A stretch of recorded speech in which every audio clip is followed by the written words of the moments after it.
नमस्कार, आप देख रहे हैं हल्ला बोल। आपके साथ मैं हूं अंजना ओम कश्यप। वक्त हल्ला बोल का है और ये हल्ला बोल आप सीधे महाराष्ट्र की रणभूमि जो सियासी बनी हुई है वहां से देख रहे हैं। आज हम लोग नासिक में मौजूद हैं और लासल गांव यहीं पर है जहां पर प्याज उत्पादन के लिए पूरे इलाके को जाना जाता है। इसे वाइन कैपिटल भी कहा जाता है।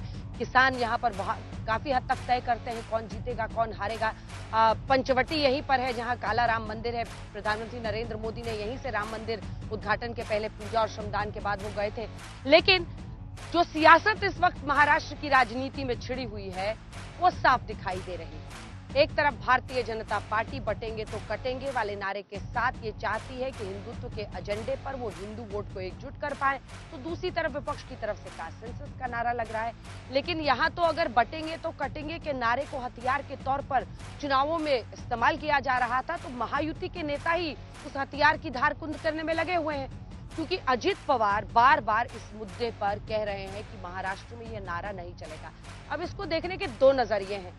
या तो इससे कोशिश ये है कि हिंदू वोट का ध्रुवीकरण हो, मुस्लिम वोट, क्योंकि ये भी याद रखिए कि अजित पवार ने अपने प्रत्याशियों में से 10% मुस्लिम कैंडिडेट्स को चुनावी मैदान में उतारा है, यानी उन्हें मुस्लिम वोट भी चाहिए। तो क्या इसके जरिए अगर 5 उम्मीदवार अजित पवार ने उतारे हैं मुस्लिम कैंडिडेट्स तो उन्हें मुस्लिम वोट भी चाहिए। यहाँ पर भी अगर आप देखेंगे इन तमाम इलाकों में शिवाजी मानखुर्द की सीट देखिए, वहां पर उन्होंने नवाब मलिक को उतारा है। अबू आजमी समाजवादी पार्टी की तरफ से अगर मुस्लिम वोट बढ़ता है तो वहां पर शिवसेना एकनाथ शिंदे गुट के जो सुरेश बुलेट पाटिल हैं उनको फायदा हो सकता है, क्योंकि पिछली बार वो सिर्फ 9000 वोट से हारे थे। तो महायुति की इस लड़ाई में कहीं महायुति को फायदा होगा या फिर ध्रुवीकरण होगा, या अजित पवार ये मन बना रहे हैं कि चुनावों के बाद वो अघाड़ी की तरफ जा सकते हैं। मतलब क्या है इसका? 5 दिन बचे हैं अभी वोटिंग में। जल्दी से आपको अपनी रिपोर्ट दिखाते हैं, फिर चर्चा की शुरू। एक सूडो सेक्युलरिज्म उनके दिमाग में डाला हुआ है, कभी कभी वो उभर कर बाहर आता है। नॉर्थ में ये चलता होगा। हमारे महाराष्ट्र में शिव फुले अम्बेडकर की विचारधाराओं से महाराष्ट्र चलता है कि हमें ये कटेंगे बटेंगे पसंद नहीं है। बटेंगे तो कटेंगे और एक रहेंगे तो सेफ रहेंगे। सीएम योगी का बटेंगे तो कटेंगे का नारा महाराष्ट्र में भी गूंज रहा है, लेकिन लगता है इस नारे पर महायुति बट गई है। अजित पवार को नारे पर आपत्ति है, तो दूसरी ओर बीजेपी कह रही है कि अजित पवार सूडो सेक्युलर विचारधारा से आए हैं, इसलिए नारे को ठीक से समझ नहीं पा रहे हैं। एक स्टेट के चीफ मिनिस्टर आते हैं और वो बोल देते हैं बटेंगे कटेंगे, तुरंत हमने बताया कि ये उत्तर प्रदेश नहीं है, नॉर्थ में ये चलता होगा। हमारे महाराष्ट्र में शिव फुले अम्बेडकर की विचारधाराओं से महाराष्ट्र चलता है। देवेंद्र जी का क्या आंसर है मुझे मालूम नहीं। मैंने आपको बताया कि हमें ये कटेंगे बटेंगे पसंद नहीं है। अजित पवार जी और अशोक चव्हाण जी ये एक अलग विचार से आए हुए हैं, तो अभी भी कई बार मुझे ऐसा लगता है कि जिन विचारों से वो आए उन विचारों ने जो एक सूडो सेक्युलरिज्म उनके दिमाग में डाला हुआ है, कभी कभी वो उभर कर बाहर आता है। क्योंकि जब बटेंगे तो कटेंगे ये योगी जी कहते हैं तो इसका अर्थ वो समझ नहीं पा रहे, तो हम समझाएंगे उनको, आप चिंता मत कीजिए, जरूर समझाएंगे। महायुति में तनातनी सिर्फ बटेंगे तो कटेंगे नारे पर नहीं है, बल्कि नवाब मलिक के चुनाव लड़ने के मुद्दे पर भी है। बीजेपी की नाराजगी के बावजूद अजित पवार ने उन्हें चुनावी मैदान में उतार दिया। अब बीजेपी ने नवाब मलिक से किनारा कर लिया है। उनके ऊपर जो एलिगेशन हुए हैं वो सिद्ध हुए हैं। वो कोर्ट में वैसा कुछ फैसला है, अलग लोगों के बारे में एलिगेशन है, लेकिन वो सिद्ध होना चाहिए। उसके बारे में कोर्ट में फैसला होके उनको अगर कोर्ट ने कुछ डिसीजन दिया तो हम सोचेंगे ना, लेकिन खाली आरोप है। अभी राजीव गांधी के ऊपर भी बोफर्स के आरोप थे। अजित पवार की ही पार्टी के टिकट पर नवाब मलिक हो, सना मलिक उनकी बेटी हो, वो टिकट देते हैं, बीजेपी मना करती है फिर भी टिकट देते हैं। ज़ेशान सिद्दीकी प्रधानमंत्री की रैली से दूर रहते हैं। क्या एक रिफ्ट है अजित पवार के साथ, ओपन रिफ्ट? इसमें कोई रिफ्ट नहीं है। हाँ, इस बात पर 100% रिफ्ट है कि नवाब मलिक का काम हम नहीं करेंगे। हमने स्पष्ट शब्दों में कहा था कि नवाब मलिक को टिकट मत दीजिए, फिर भी उन्होंने दिया तो हमने वहां पर शिवसेना का फॉर्म भरा है, हम शिवसेना का काम करेंगे। अजित पवार महायुति का हिस्सा है, लेकिन पीएम मोदी की रैली से बच रहे हैं। प्रधानमंत्री मोदी पहुंचे तो अजित पवार दिखाई नहीं दिए। There is no rift. प्रधानमंत्री जी की सभाओं में हमने नेताओं को बांट लिया था। पहली सभा में मैं रहा, फिर एक सभा में सीएम साहब रहे, फिर एक सभा में अजित दादा रहे, एक सभा में तटकरे जी रहे। तो इस प्रकार से हमने अलग अलग सभाओं में अलग अलग लोग जाएंगे तय किया था। इसमें कोई रिफ्ट नहीं है। हर एक कैंडिडेट नहीं जा सकता, क्योंकि कोई कोई अपने उनका प्रोग्राम पहला तय हुआ। आप बंबई में आने वाले हैं, लेकिन मैं नहीं आ सकता, वहां कोई दूसरा आ जाएगा। मैंने सुनील तटकरे जी को रिक्वेस्ट किया था कि आप जाओ पार्टी प्रेसिडेंट के नाते स्टेट के। मैंने पुणे में बताया था कि मेरे 5 रैलियां है, तो मैं मुंबई में पहुंच नहीं सकता। मैंने कोशिश की।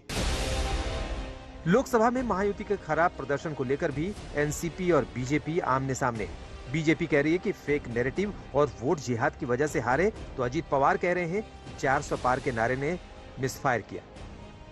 संविधान बदलेगा और आरक्षण जाएगा, इस प्रकार की बातें नीचे पहुंची।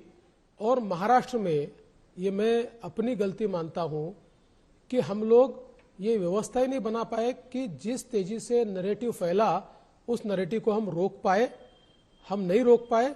और दूसरी चीज, जिस प्रकार से महाराष्ट्र में वोट जिहाद का प्रयास ये कांग्रेस आघाड़ी सरकार ने किया। 2 नैरेटिव तो क्लियर हमें दिखाई दिए।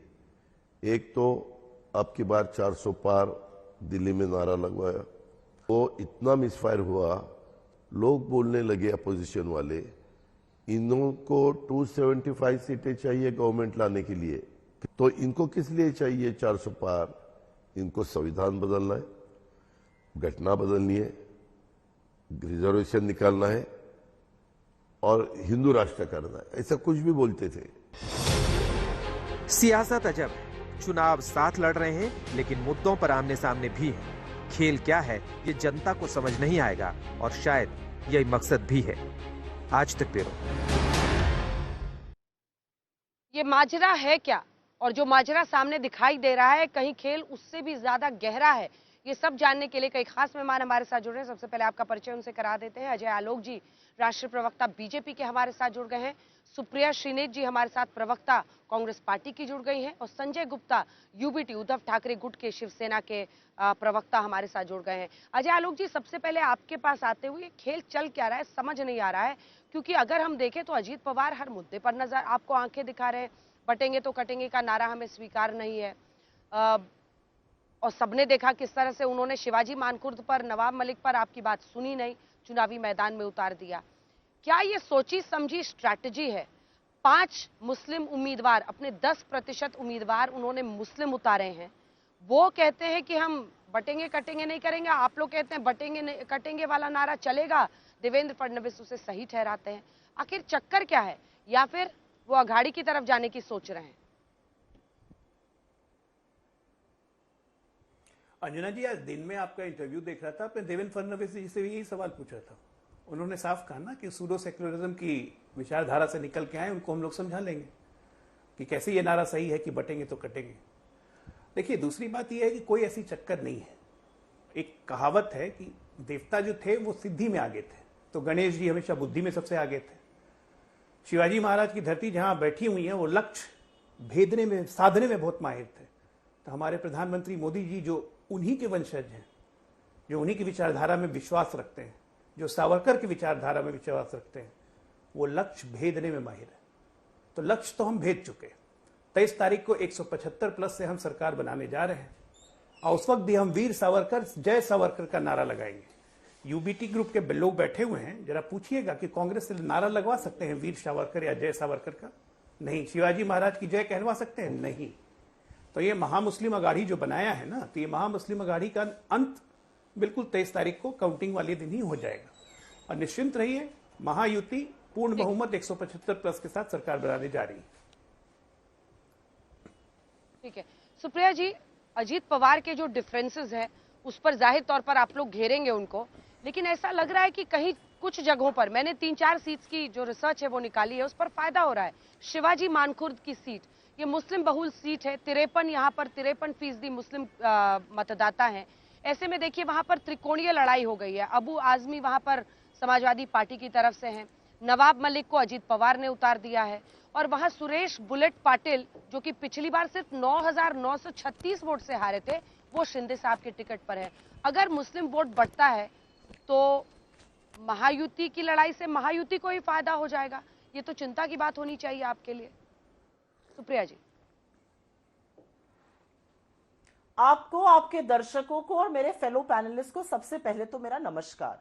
ये चुनाव महाराष्ट्र में हो रहा है। ये छत्रपति शिवाजी महाराज का महाराष्ट्र है, ये फूले का महाराष्ट्र, ये शाहूजी महाराज का महाराष्ट्र है, ये बाबा साहब अंबेडकर का महाराष्ट्र है। सर्वप्रथम तो मैं ये कह दूं, और जिस तरह से संविधान की धज्जियां उड़ा उड़ाकर चोरी की सरकार खरीद फरोख्त से नीलामी करके बनाई गई थी, उसका खात्मा महाराष्ट्र की जनता करने जा रही है। उसको बिल्कुल इस तरह की राजनीति पसंद नहीं है। लेकिन आपने मुझसे डायरेक्ट सवाल वो पूछा जिस पर महायुति में बवाल मचा हुआ है। मैं आपकी अगर अनुमति हो तो 10 सेकंड में 3 लाइनें पढ़ देना चाहती हूं, क्योंकि मुझे लगता है कि आपके दर्शकों को भी थोड़ा रोचक शो देखना चाहिए जो महायुति में हो रहा है इस समय। और ये अजीत पवार वर्सेस फडणवीस जी अकेले नहीं है, इसमें अशोक चव्हाण भी आ गए, इसमें पंकजा मुंडे, चलिए बाकी लोग तो दूसरे विचारधारा के थे, पंकजा मुंडे तो आपके घर की बेटी, जिंदगी भर आपके यहां रही, आरएसएस की विचारधारा से प्रेरित, वो क्यों कह रही है कि यह गलत नारा लगाया जा रहा है? मैं आपको 2-4 चीजें बता देती हूं यहां पे, मुझे लगता है आपके दर्शक भी इसको जानकर उनको रोचक रहेगा। 2-4 हेडलाइन जो आज होनी चाहिए थी। महायुति में मचा भूचाल, महायुति में घमासान, महायुति आपस में ही बटी कटी, महायुति का सिर पुटौल भारी पड़ेगा चुनाव पर, महायुति में आपसी हार से मचा हड़कंप, टक्कर हो गई फडणवीस वर्सेस पवार वर्सेस मुंडे वर्सेस चव्हाण में। इस तरह की हेडलाइन होनी चाहिए थी, लेकिन चलिए कोई बात नहीं। असल में बात यह है कि महाराष्ट्र में इस तरह के नारे नहीं चलते हैं, इस तरह के नारे उत्तर प्रदेश में भी नहीं चलते हैं। अगर चलते होते तो 43 से 46 सीट ये लोग हारते नहीं उत्तर प्रदेश में। ये सब बातें जो कही जा रही हैं, ये ध्यान भटकाने की बातें हैं। महाराष्ट्र 2-4 सवाल खड़ा होकर पूछ रहा है। पहला सवाल महाराष्ट्र ये पूछ रहा है कि आपने चोरी की सरकार बनाई, हमारा क्या हुआ? हमारे छत्रपति शिवाजी महाराज की मूर्ति क्यों ध्वस्त हो गई? हमारे 4-4 प्रोजेक्ट आता, एयरबस से लेकर Vedanta, Foxconn, bulk drug park क्यों चले गए गुजरात? 9 लाख नौकरियां बनती उससे। महाराष्ट्र ये सब पूछ रहा है। महाराष्ट्र पूछ रहा है कि जिस सोयाबीन के 6,000 रुपए एमएसपी के लिए 2014 में फडणवीस जी महाराष्ट्र में यात्रा कर रहे थे, आज वो उस पर चुप है और बिक रही है 3,000, 3,500 पर सोयाबीन, जबकि एमएसपी से भी नीचे एमएसपी 4600 है, 4,000 तो लागत हो जाती है। आज महाराष्ट्र ये सवाल पूछ रहा है। महाराष्ट्र ने मन बना लिया है, महाराष्ट्र की महिलाओं को अपने खाते में पैसा चाहिए। महाराष्ट्र 25 लाख की हेल्थ बीमा योजना चाहता है। महाराष्ट्र के किसान, हर दिन 7 किसान आत्महत्या कर रहे हैं। महाराष्ट्र के किसानों को इन सब चीजों से मतलब है, और आगे जब आप चर्चा को बढ़ाइएगा तो हम उनके लिए क्या कर रहे हैं, हम इस पर जरूर चर्चा करेंगे। यह मामला सिर्फ देवेंद्र फडणवीस और अजीत पवार का नहीं है, इससे बीजेपी में भी लोग उकता गए हैं, बीजेपी में भी लोग उकता गए, और पंकजा मुंडे इसका जीता जागता प्रमाण है। ठीक है, अजय आलोक जी इसका एक जवाब दे दीजिए। अजय आलोक जी इसका एक जवाब दे दीजिए। शिवाजी मानखुर्द पर मैं दोबारा उनसे प्रश्न करूंगी। हालांकि बटने कटने पर बट गई महायुति, यही हमारा हेडलाइन है, यही हमारा नाम है इस शो का। लेकिन हम चाहते हैं भ्रम जनता के मन में नहीं रहे, जैसे जो खबर है हमने सामने रख दी है दर्शकों के। अजय आलोक जी जल्दी से आपका एक कमेंट इस पर। वो कह रहे हैं कि अब मामला सिर्फ अजित पवार वर्सेस फडणवीस नहीं है, अब मामला पंकजा मुंडे का है, अब मामला अशोक चव्हाण का है, क्योंकि आप ही के पार्टी के नेता हैं। भीड़ हारी जरूर थी पंकजा मुंडे, लेकिन एमएलसी आपने बनाया। अशोक चव्हाण तो सांसद हैं, अब बीजेपी में आ गए कांग्रेस छोड़ के। देखिए अंजना जी, अभी आपने जितने सवाल मुझसे किए, सारे सवाल आपने देवेंद्र जी से किए। देवेंद्र जी ने सबका जवाब दिया। उन्होंने ये भी कहा कि पंकजा मुंडे ने तुरंत क्लैरिफिकेशन किया कि उनसे पूछा गया था सवाल ये, तो उन्होंने कहा कि हम इन सब मुद्दों के साथ लेकर लड़ रहे हैं। जहां तक रहे अशोक चौहान की बात, अशोक चौहान के बारे में भी यही कहा था कि वो नई विचारधारा से आए हैं, समझा लेंगे हम उनको। लेकिन मुझे ये नहीं समझ में आ रहा है कि इससे कांग्रेस को क्या खुशी हो रही है। भाई अपने मुख्यमंत्री पद का तो पहले तय कीजिए। शिवसेना आज भी बोल रही है कि वो मुख्यमंत्री बनेगा तब तो उद्धव ठाकरे ही, उनका क्या करेंगे, सिर फुटबॉल कैसे करेंगे, वो उनका समस्या है। अभी आप पूरी डिबेट में आपने सवाल कुछ पूछा था सुप्रिया जी से, सुप्रिया जी ने उसका जवाब आपको नहीं दिया, शिवाजी मानखुर्द वाला बाकी पे, क्योंकि वो महामुस्लिम अघाड़ी के बंटने का सोच के भी ना इन लोगों को हार्ट अटैक आने लगता है। सबका नाम गिनाया, वीर शिवाजी महाराज, बाबा साहब अम्बेडकर, ज्योतिबा फुले, सावरकर को फिर भूल गई। सावरकर के नाम लेने से एलर्जी क्यों है? वीर सावरकर इस देश के सबसे बड़े स्तंभकार थे, बिल्कुल स्वतंत्रता सेनानी थे और इस देश का अभिमान थे। संसद में उसका तैलचित्र लगा हुआ है। सावरकर का नाम लेने से कांग्रेस को क्यों एलर्जी होती है? जस्ट बिकॉज कि राहुल गांधी ने कह दिया कि मेरा नाम सावरकर नहीं है, मेरा नाम गांधी है। अरे गांधी भी नहीं उनका नाम तो गैंडी होना चाहिए कायदे से। मुझे सावरकर के एलर्जी पे महाराष्ट्र को, स्वाभिमान को, मराठा अस्मिता को चोट पहुंचती है। चुनाव जीतिए हारिए वो अलग बात है, लेकिन अस्मिता को चोट मत पहुंचाइए। ठीक है सुप्रिया जी। महाराष्ट्र की अस्मिता का पर नाम लेने चोरी से पहले करके मताधिकार को खरीद फरोख्त करके सुबह 6 बजे किसने सरकार बनाई थी? सबको पता है किसने महाराष्ट्र की अस्मिता पर चोट पहुंचाई है। दिल्ली दरबार खोलकर अजीत पवार और शिंदे जी के कैंडिडेट भी कौन होंगे ये अमित शाह डिसाइड कर रहे थे, और इसीलिए अमित शाह की फोटो को आपको अपने प्रचार प्रसार से हटाना पड़ा है। फडणवीस जी ने कहा है चुनाव के बाद तय होगा कौन किसके साथ है। तो जो फुटअव्वल है, सिर्फ फुटअव्वल, वो सब लोग देख रहे हैं। मैं तो इस बात को और आगे ले जाना चाहती हूं। मैं तो कहती हूं कि हम सावरकर जी की विचारधारा में यकीन नहीं रखते हैं। आप गोडसे की विचारधारा में यकीन रखते हैं? बोलिए गोडसे मुर्दाबाद।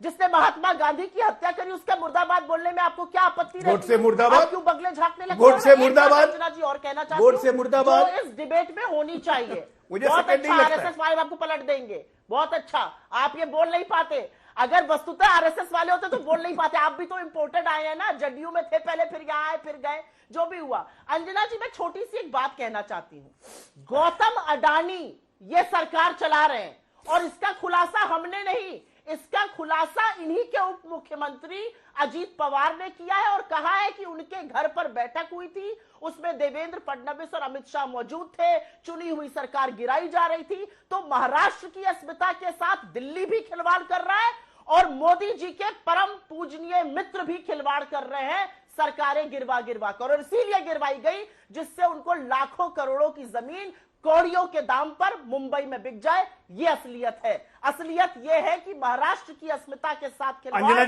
गौतम अडानी के पैसे ने, नरेंद्र मोदी और अमित शाह की नीयत ने किया है। ये असलियत है। और अगर ऐसा नहीं है तो इसका स्पष्टीकरण दे, छोटा सा जवाब जल्दी बोलते से। अच्छा, हैं फडणवीस जी की झूठ बोल रहे हैं। गुप्ता जी को भी दिखा दीजिए। हाँ, गुप्ता जी अंजना जी आजकल कांग्रेस को और उद्धव ठाकरे की पार्टी को इंपोर्टेड कहने का बड़ा शौक लग गया है। नहीं, चाइना एनसी को भी इंपोर्टेड माल, मुझे भी इंपोर्टेड। क्या बात है, विदेश से बड़ी प्यार हो गई है, सबको इंपोर्टेड बना रही है। जो सबसे बड़े इंपोर्टेड पीस हैं आपकी घर में बैठी हुई आपकी पार्टी की सुपर बॉस, उनके बारे में जरा इंपोर्टेड सोच लीजिएगा। तो इंपोर्टेड शब्द का जरा सोच समझ के प्रयोग कीजिए, पहली बात। दूसरी बात, यहाँ पे पूछा जा रहा है आप सावरकर की विचारधारा से यकीन नहीं रखती हैं, लेकिन सावरकर का अपमानित करने का ठेका आपको नहीं मिला है। पूरे महाराष्ट्र में आपने सावरकर को अपमानित जो किया है उसका जनता आपको जवाब देगी। दूसरी बात का एक जवाब देते जाइएगा कि ऑल इंडिया मुस्लिम उलेमा बोर्ड ने जो आपको 17 मांगे दी हैं, उसमें एक मांग है कि आरएसएस को बैन कर दीजिए, दूसरी मांग है मुसलमानों को 10% आरक्षण आप देंगे, जो कि आपने मान लिया है। और धारा 370 वापस करने का जम्मू कश्मीर असेंबली का प्रस्ताव, वो भी महाराष्ट्र में बताइएगा कि ये भी आपने मान लिया है कि उसमें दलितों का आरक्षण खत्म हो जाएगा। 3 मुद्दे हैं, पहला मुसलमानों का आरक्षण, धारा 370 खत्म करके दलितों का आरक्षण खा जाना, और तीसरा सावरकर की अस्मिता, सावरकर का सम्मान आप कब करेंगे। ये 3 बातें महाराष्ट्र की जनता को बता दीजिए। ठीक है।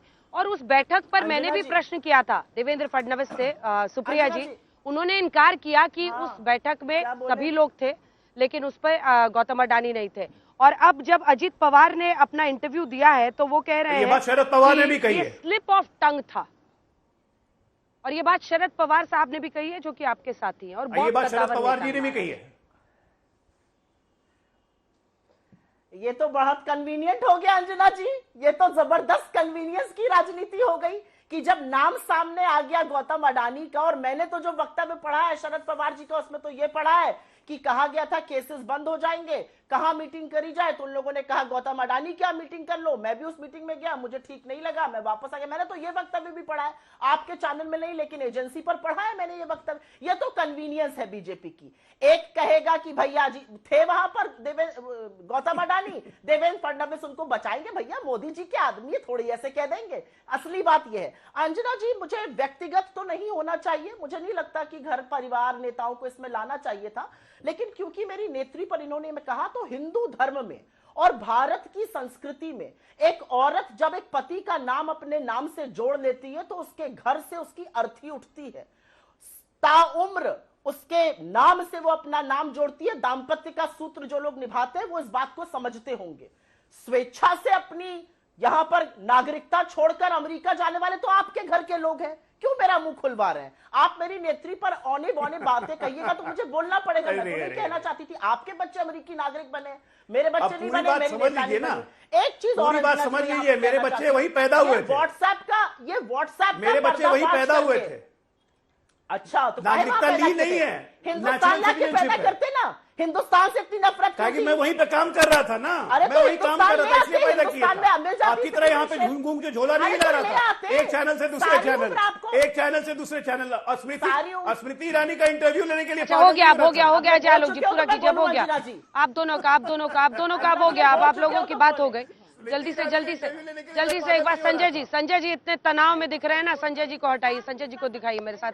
संजय जी बहुत तनाव में आ गए। संजय जी, सवाल ये है कि देखिए, अगर शरद पवार जो कि बहुत बड़े नेता हैं, आपने बोल लिया ना, आपने सवाल का जवाब दे दिया है, ये आपने जवाब दे दिया ना, उसका जवाब दे दिया। बोले थे आपने उनको बोलने दिया, आप मुझे बात कहने दीजिए। हमें तो सरजमीन कंप्लीट कीजिए, 2 टूक ही बोल रही हैं आप, कंप्लीट कीजिए 2 लाइन। रुक जाइए गुप्ता जी, रुकिए। चलिए वापस आइए, वापस 2 लाइन में सिर्फ अपनी बात पूरी आ रही हूँ। संजय जी ऐसी है कि मैं तो 1 लाइन में करूंगी। हिंदुस्तान की सरजमी से वो मोहब्बत है कि सर कलम करा देंगे लेकिन हिंदुस्तानी रहेंगे। अरे रहे होंगे अमेरिका में, ले आए होते इंडिया, दिलवा दी होती नागरिकता। इतना प्यार नहीं था इस वतन से। अगर वतन से प्यार होता तो ये करते। यहाँ आकर ज्ञान बांटेंगे, यहाँ के बच्चे उनको गुंडई कराएंगे। संजय गुप्ता जी, संजय जी को दिखाइए अब मेरे साथ, नहीं तो ये बहस दोनों की चलती रहेगी। संजय जी देखिए, जो अभी परिस्थिति दिख रही है उसमें शिवाजी मानखुर्द की सीट पर आपको भी जवाब देना चाहिए। देखिए ऐसी कई सीटें हैं, आपको मैं बताती हूँ। एक सीट सीधा वहां का काटोल का, जो कि नागपुर में है, वहां पर से अनिल देशमुख जीत कर आते हैं हमेशा चुनाव में। वहां पर अनिल देशमुख के बेटे चुनावी मैदान में है। वो जाहिर तौर पर सलिल देशमुख का शरद पवार गुट से है, तो वो तुतारी वाले चिन्ह पे है। वहीं पर वहीं पर अगर आप देखिए तो अनिल देशमुख नाम के एक व्यक्ति को घड़ी वाले चुनाव चिन्ह पर उतार दिया गया है ना। तो अब ऐसे में अगर वहां पर लड़ाई होती है महायुति के 2 नेताओं के बीच में, तो फायदा महायुति को ही होता हुआ दिख रहा है। आप समझ रहे हैं मैं क्या कह रही हूँ? शिवाजी मानखुर्द पर भी जवाब दीजिए, 53% मुस्लिम है। अगर वहां पर नवाब मलिक उतरते हैं, अबू आजमी समाजवादी पार्टी से उतरे हुए हैं, ऐसे में मुस्लिम वोट बटेगा तो सुरेश बुलेट पाटिल को फायदा होगा। वो सिर्फ 9,900 वोट से हारे थे पिछली बार। संजय जी, देखिए ऐसी कुछ सीटें हैं जिसमें से एक ये भी है जहां पर सहमति नहीं बनी और हमारे गठबंधन के साथी भी आमने सामने हैं। और ऐसी तो बीजेपी के साथ भी, इनकी युति के साथ भी कई लोग हैं जिनके साथ ये नहीं है मगर फिर भी खड़े हैं। जैसे नवाब मलिक को ले लीजिए, ऐसे और भी एग्जाम्पल आ सकते हैं। मगर क्या सिर्फ उन सीटों को ध्यान में रखकर के ही तो महाराष्ट्र का फैसला नहीं हो सकता? महाराष्ट्र का फैसला तो सभी विधानसभाओं के फैसलों के साथ ही होगा। तो ज्यादातर सीटों पर सहमति है, कुछ सीटें ऐसी हैं जहां पर सहमति नहीं है। लेकिन अभी इतने सारे आरोप, इतनी सारी बातें इन्होंने जो की, जिस तरह से देवेंद्र फडणवीस जी ने बात की, जिस तरह से और बीजेपी के नेता बात करते हैं, तो उद्धव जी तो एक ही बात कहते हैं कि हमारे तो मन में राम है और हाथ में विकास का काम है। आज भी उन्होंने इस बात की अनाउंसमेंट की कि किस तरह से सोयाबीन की कीमतों पर कंट्रोल किया जा सकता है और किस तरह से महाराष्ट्र के किसानों को फायदा पहुंचाया जा सकता है। महंगाई पर किस तरह से कमी की जा सकती है, किस तरह से उनकी कीमतों को रोका जा सकता है। तो उनके मन में तो विकास की बात है। अब ये बहुत से आरोप लगाते हैं, कई बार ये कहते हैं कि बाला साहब ने कहा कि मैं अपनी शिवसेना को कांग्रेस नहीं होने दूंगा। तो उन्होंने ये कहा था कि अपनी शिवसेना को कांग्रेस नहीं होने दूंगा, यानी कि विलय नहीं होने दूंगा। ऐसा एक भी मुद्दा नहीं है कि जिस पर कि जो कांग्रेस का मुद्दा हो और जिसके अंदर हम शामिल हो गए हो, उद्धव जी ने उस पर सहमति दे दी, लेकिन उसे वो सुनिए ना राम संजय जी, एक छोटा सा सवाल, छोटा सा जवाब। बीजेपी ये आरोप लगाती है ना कि आप लोगों ने बाला साहब ठाकरे के हिंदुत्व के एजेंडे को एकदम छोड़ दिया है। छत्रपति संभाजी नगर औरंगाबाद का नाम हो, औरंगजेब हत्यारा था संभाजी का, और ऐसे में औरंगाबाद नाम वहां का नहीं होना चाहिए। संभाजी नगर, छत्रपति संभाजी नगर करने में अगर ये सपना पूरा हुआ बाला साहब का, तो वो एक नाथ शिंदे की सरकार ने किया 22 में। वो कहते हैं हिंदुत्व के नहीं एजेंडे नहीं से आप नहीं, टिक गए, गलत है। हट गए। नहीं नहीं नहीं, संभाजी नगर को, औरंगाबाद को मैं संभाजी आज नगर, अहमदनगर में थी, वो अहिल्या नगर हुआ अभी 2024 में। देखिए ये 95 से 2000 के बीच में भी इसको चेंज किया गया था, मगर जब फिर कांग्रेस की सरकार आई तो उसमें टेक्निकल कमी थी, जिसके कारण वापस उस नाम को अदालत ने वापस कर दिया। और ये जब उद्धव जी की सरकार थी तब भी इस बात पर काम हुआ था, और शिंदे जी की सरकार हुई तब भी। लेकिन इलेक्शन के अंदर तो आज भी वो क्या कहते हैं, हम उसको कहते हैं संभाजी नगर, लेकिन इलेक्शन के नाम में तो आज भी वो कुछ और सीट का नाम लिखा जाता है। तो टेक्निकल तौर पर एक प्रोसीजर है कि जब तक कि वहां का विधायक लिख करके नहीं देगा, जब तक कि उसकी सरकार उसको पास नहीं करेगा करेगी, तब तक उसका नाम चेंज नहीं हो सकता। तो वो टेक्निकल कमी 2000 चलिए नहीं तो और भी चलिए बहुत ठीक है, सी मैं बातें लौट थी। रही हूँ आपके पास, हम समझ गए। बहुत बहुत सारी मुश्किलें थी, मैं लौट रही हूँ। गुप्ता जी खाली आप ही बोलिएगा। इधर एनसीपी भी, जो अजित पवार गुट के नेता हैं प्रशांत पवार, वो फाइनली हमारे साथ आ गए। पवार साहब, ये क्या माजरा है, जरा समझाइए। अजित पवार बटेंगे तो कटेंगे का नारा हमें मंजूर नहीं है, महाराष्ट्र में नहीं चलेगा, तो फिर काहे युति में बने हुए हैं? क्योंकि वहां का नारा तो बहुत साफ है। देवेंद्र फडणवीस कह रहे हैं कि हम चाहते हैं हिंदू एकजुट हो। दूसरा, नवाब मलिक को आपने उतारा, बावजूद इसके कि शिवाजी मानखुर्द की सीट पर उन्होंने सुरेश बुलेट पाटिल को उतारा। कई सीटों पर ऐसा सीधा मुकाबला दिख रहा है महायुति के उम्मीदवार से। महायुति में क्यों बने हुए हैं? विपक्ष कहता है डर की वजह से आप लोग वहां पर बने हुए हैं। नहीं, ऐसा है अंजना जी, ये बटेंगे तो कटेंगे वाला जो नारा है, हमारा पक्ष जो है राष्ट्रवादी कांग्रेस पक्ष, ये फुले शाहू अम्बेडकर की विचारधाराओं पे चलने वाला पक्ष है। हम जो युति में, महायुति में जो आए हैं, ये महाराष्ट्र की जनता के लिए आए। महाराष्ट्र का जो 2.5 साल पहले माननीय उद्धव जी ठाकरे साहब घर में बैठ के जो सत्ता चला रहे थे, और महाराष्ट्र बहुत पीछे जा रहा था डेवलपमेंट के हिसाब से, इसलिए माननीय अजित दादा पवार ने ये एक डिसीजन लिया कि नहीं, मैं महाराष्ट्र के जनता के लिए और महाराष्ट्र के लिए मैं महायुति में शामिल होऊंगा। अब आपकी सेकंड बात जो रही मलिक साहब के ऊपर में अभी तक के आरोप कहाँ सिद्ध हो गए हैं? आप ये बताइए ना, वो उनको कोई शिक्षा हो गई क्या? उनका आरोप ये हो गया कि नहीं, ये आरोपी हो गए करके? वो तो हुआ ही नहीं, कोर्ट का मैटर है। तो आप कैसा बोलोगे कि वो आरोपी है करके? वो तो हमारे वो उम्मीदवार है, और वो जीतने वाले उम्मीदवार है। जब उनके ऊपर आरोप सिद्ध होगा उस वक्त हम सोचेंगे क्या करना है और क्या नहीं। आज आरोप सिद्ध हुए नहीं। और आपकी फिर तीसरी बात जो है महायुति वाली, कि महायुति में आप महाविकास आघाड़ी में तो जो संजय राउत बोलते थे कि महाविकास आघाड़ी में कोई हमारे खिलाफ नहीं है और कुछ नहीं। हमारे यहाँ रामटेक में तो उनके मुंह पे थप्पड़ मारी गई है। उनका जो और लोग उनके स्टेज पे थे, उद्धव साहब आगे बढ़ो, हम जिंदाबाद वगैरह, वही लोग उनके खिलाफ खड़े हुए। तो ये हमारे को बोलने से इनकी जो महाविकास आघाड़ी टिकट, तो संजय राउत अभी क्यों नहीं बोल रहे हैं? अभी आज सुबह उन्होंने क्या बोला कि अपना उद्धव जी ने कि हमारे खिलाफ अगर कोई ऐसा खड़ा होता होगा, ठीक है, जवाब दीजिए इसका। ये तो कांग्रेस और शिवसेना डिसाइड करना चाहिए। ठीक है, इसका एक बार जल्दी से जवाब दे दीजिए। इसके बाद वो खबर ले लेंगे। एक बड़ी खबर आ रही है, जल्दी से अजय आलोक जी जवाब दीजिए। वो कह रहे हैं नवाब मलिक पर तो अभी आरोपी साबित नहीं हुआ है, आप लोग उन पर हमला करते हैं। मतलब क्या है स्टैंड का, मतलब तो समझाइए। देखिए, उन्होंने बहुत साफ साफ कहा, साथी हैं या विरोधी पता नहीं चल रहा है, और देश की बढ़ोतरी दिखाइए दोनों को, साथी हैं या विरोधी हैं पता नहीं चल रहा है। साथी आलोक जी,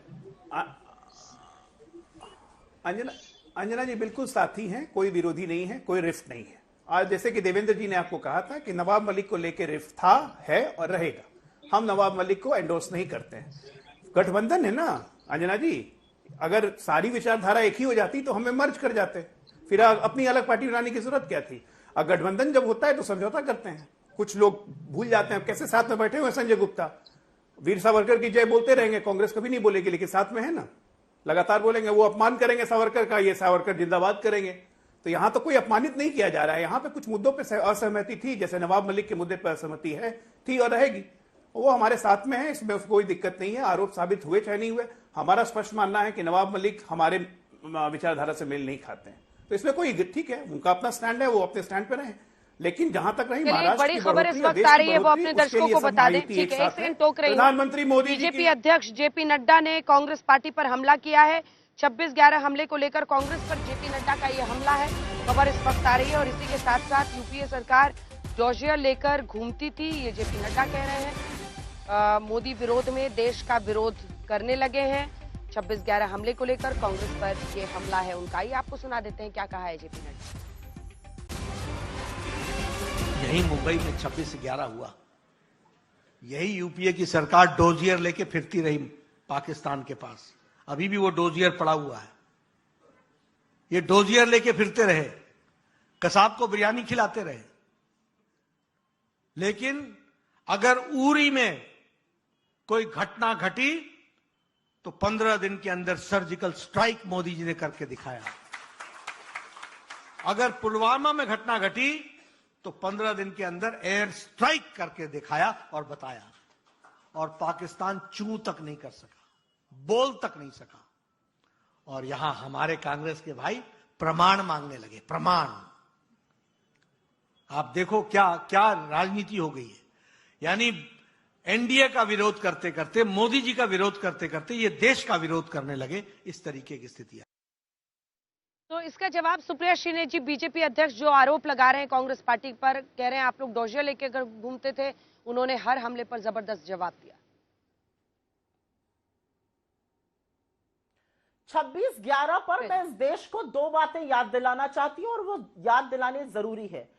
26/11 एक ऐसा आतंकी हमला था जिसने मुंबई नहीं इस देश को दहला के रख दिया था।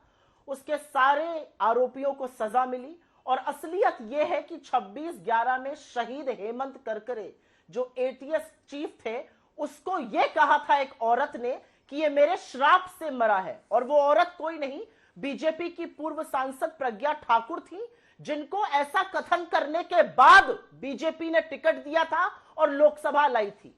26/11 में जब सुरक्षाकर्मी लगे हुए थे, जिनकी शहादत हुई थी, उस टाइम पर राजनीति करने के लिए ताज होटल के सामने तब गुजरात के तत्कालीन मुख्यमंत्री नरेंद्र मोदी ने आके प्रेस वार्ता करी थी और उनकी बहुत भर्त्सना की गई थी। तमाम लोगों ने करी थी, उनके पार्टी के भी कुछ लोगों के उस शाम के वक्तव्य हैं कि ऐसे में राजनीति नहीं करनी चाहिए थी। 26/11 की यह असलियत है। पाकिस्तान का नाम अगर नहीं लेगी तो भारतीय जनता पार्टी चुनाव कैसे लड़ेगी, आप मुझे बताइए। पाकिस्तान बिरयानी खाने लाहौर भागे भागे जाते हैं मोदी जी बिना किसी को बताए। पाकिस्तान को पठानकोट आईएसआई को पहली बार हिस्ट्री में पहली बार हमारी सरजमी पर कौन बुलाता है आईएसआई से? अंजना जी, हो गया मोदी इनका? जी। पाकिस्तान से गलबैया उनके नवाज शरीफ को अपने यहां पर स्वेरिंग इन सेरेमनी में कौन बुलाता है? मोदी जी। पाकिस्तान से हर तरह की गलबैया करेंगे मोदी जी, बातें हमसे पूछेंगे। मैं आपकी जानकारी के लिए एक डेटा रख देती हूं और वो डेटा यह है कि मोदी गवर्नमेंट के तीसरी बार स्वेरिंग इन के बाद 160 आतंकी हमले जम्मू कश्मीर में हुए हैं, जिसमें 160 दिन में 39 हमले हुए हैं, जिसमें हमारे 30 जवानों की शहादत हुई है और करीब करीब 26 हमारे सिविलियंस की मौत हुई है। इसका जिम्मेदार कौन है? इस पर कौन कब बोलेगा? कोई क्यों बताएगा कि आईएसआई पठानकोट क्यों आई? क्यों गए मोदी जी? क्यों अडवाणी जी मजार पर गए थे जिन्ना की? ये कौन बताएगा? कौन ये बताएगा कि लगातार ये लोग जिन्ना की सोच? ठीक है, जवाब दीजिए अजय आलोक जी।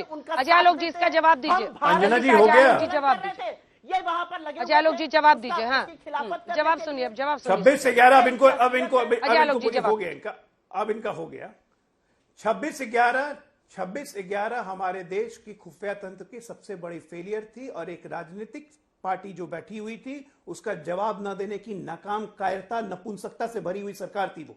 इसलिए बोला गया कि डोजियर लेके घूम रहे हैं।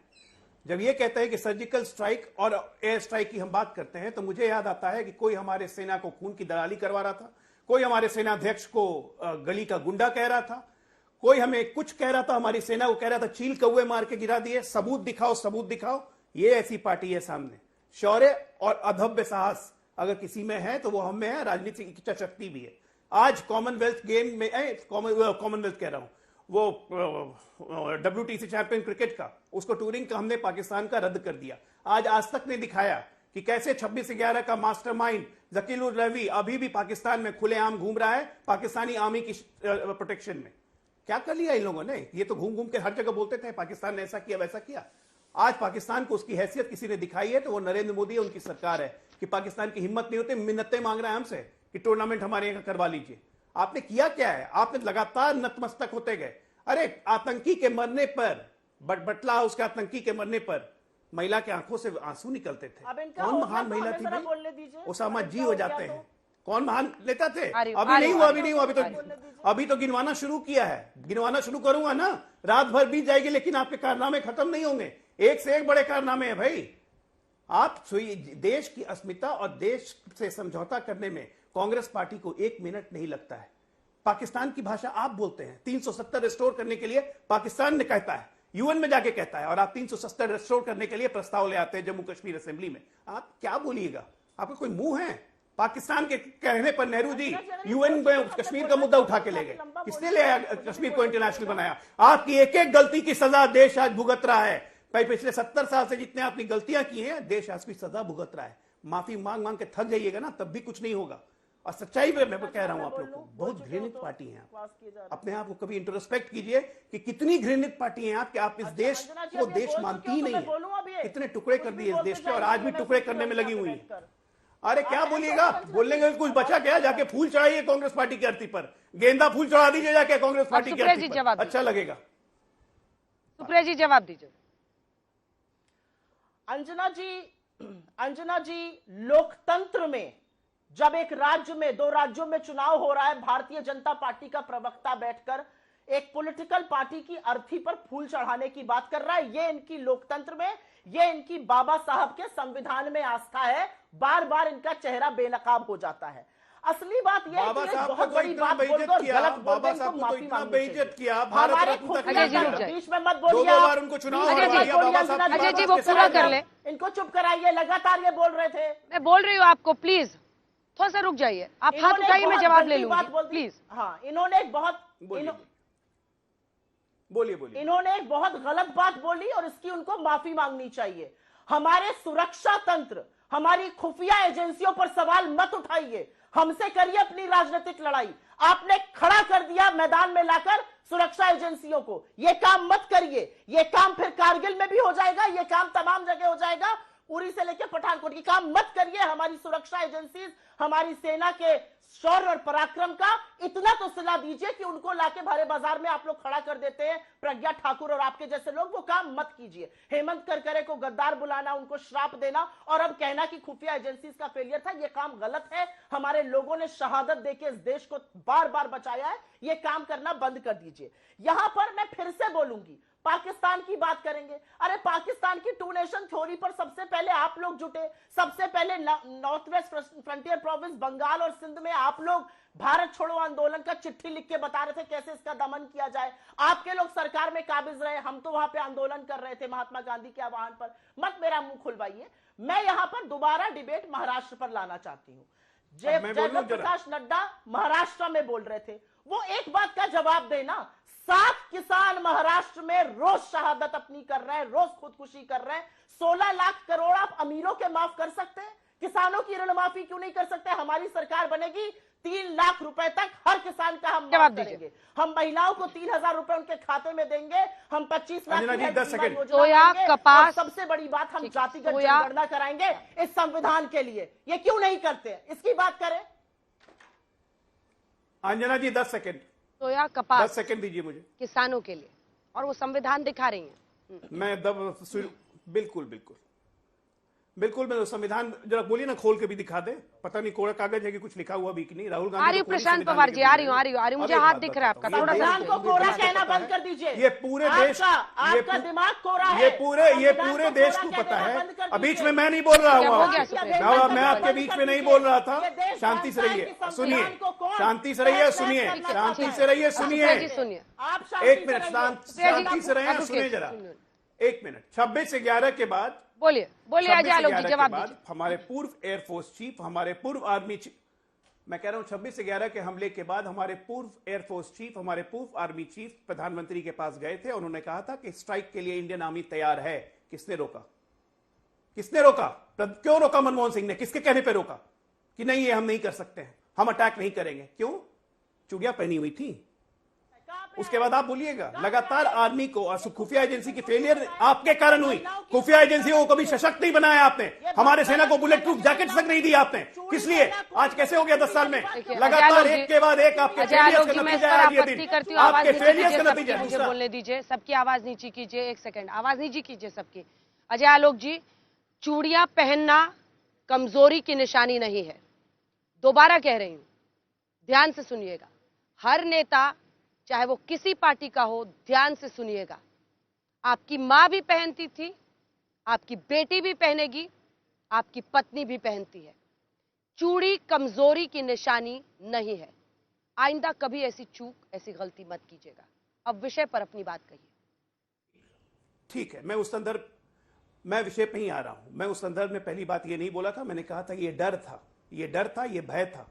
और कभी भी जो देश की सत्ता पर बैठा हुआ व्यक्ति या पार्टी हो, वो डर और भय से सत्ता नहीं चलाता है, किस इंटरेस्ट से सत्ता नहीं चलाता है। इंटरेस्ट भी फेक होना चाहिए। देश सर्वप्रथम, जो कि कभी नहीं था। अब दूसरी बात कहता हूं अंजना जी, चिराग तले अंधेरा, ये कहावत तो सुनी होगी। देखिए सुप्रिया जी सामने दिखा रही, कर्नाटका में 1500 किसान मर गए, राहुल गांधी झांकने नहीं गए। और ये महाराष्ट्र के किसानों की बात कर रही है। किसानों की बेहतरी के लिए कितने काम हुए हैं पूरे देश में, क्या इनको पता नहीं है? और क्या होता था? शरद पवार 10 साल तक कृषि मंत्री थे ना, क्या कर लिया महाराष्ट्र में? क्या किया किसानों के लिए? आपकी यूपीए की सरकार में 10 साल कृषि मंत्री थे। बड़ा किसानों के जवाब जल्दी से देखिए। कर्नाटक में, ठीक है, अब रुक जाइए। कर्नाटक में एक तो किसानों की आत्महत्या बड़ा मुद्दा है, तो आपका क्या मॉडल है किसान को लेकर? और दूसरा कास्ट सेंसस, वहां आपने सर्वे किया है, लड़ाई हुई, खड़गे साहब कह रहे थे नंबर्स आए, डीके साहब ने कहा कि नहीं सामने रखने चाहिए। तो दोनों काउंट्स पर कर्नाटक मॉडल तो कुछ और कहता है।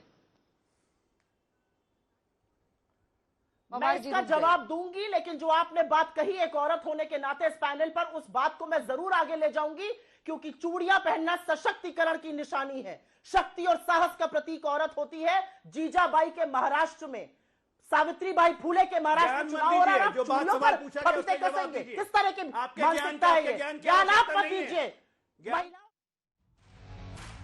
वक्त इतने की इजाजत देता है। आप सभी का बहुत धन्यवाद हमारे साथ जुड़ने के लिए। हालांकि कर्नाटक के इस मुद्दे पर जवाब में लेना चाहती थी, लेकिन वक्त इतने की इजाजत देता है।